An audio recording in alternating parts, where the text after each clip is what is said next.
All right, I'm gonna put Derek in the guard.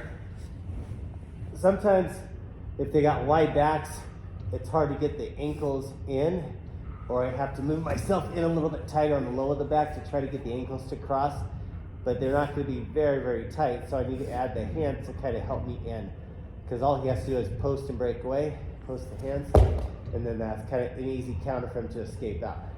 So to make sure that if my ankles barely cross or don't cross at all because they're back, then I can pull onto their gi. So he pulls back a little bit and I'm riding with him.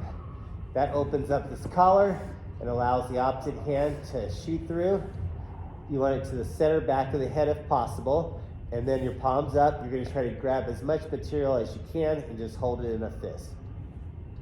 The second hand that was kind of opening the collar on that side slides underneath it, and it does the same thing. It's kind of holding it in the same position, grabbing a lot of material, and then what I'm gonna do is I'm gonna turn my thumbs, palm up, and then heel tap when it hurts for the cross choke, okay?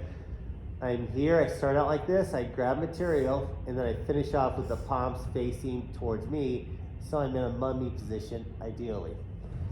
That was with my right hand starting. I'll do the other side. This time my right hand just kind of opens him up and it holds him, so if he's post up, I've got control on the hand.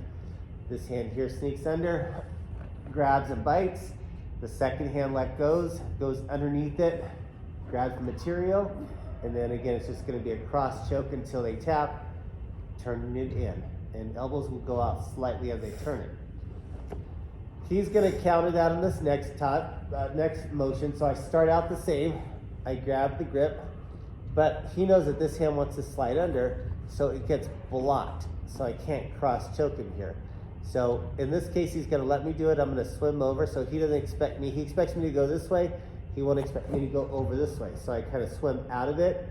The thumb, pretend you're poking down into his clavicle, and then I bite down on some material and grab the material.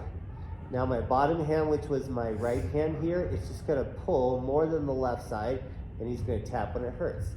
I still turn the palm up. We'll do that on the opposite side. So this one here, I kind of open it up, or it's already open. This one gets in, he sees this one coming on the bottom, and he's countering it, sneaking underneath it. So he doesn't expect me, because he's pushing me this direction toward my head, I'll follow that direction. If it's a street fight, you can smack him, punch him, elbow him. Thumb's coming down, his thumb might go across his eye in a street fight. It kind of pokes down into his clavicle so I can bite material if he has material jacket on. I hold it here, try to lift the chin up a little bit, and then I pull with the opposite hand until he taps. You can also put pressure on the jaw and make it pretty uncomfortable for them as well. This third scenario is he's gonna block it so I can't go this way like we just did, and then he feels my resistance going this way, and he also blocks it that direction. Okay, so I'll start on this side. I might be able to get the material open. I grab, and then I go low, and he's gonna block it with this hand, and then he feels me swim, and he doesn't allow me to go in or around. So then I'm not gonna waste any more energy. This hand's just gonna go and hold on to his biceps. So I have a good grip on his shoulders, I have a good grip on his elbows. I'm gonna open up my guard, I'm gonna plant down, I'm gonna shrimp to the opposite side of this.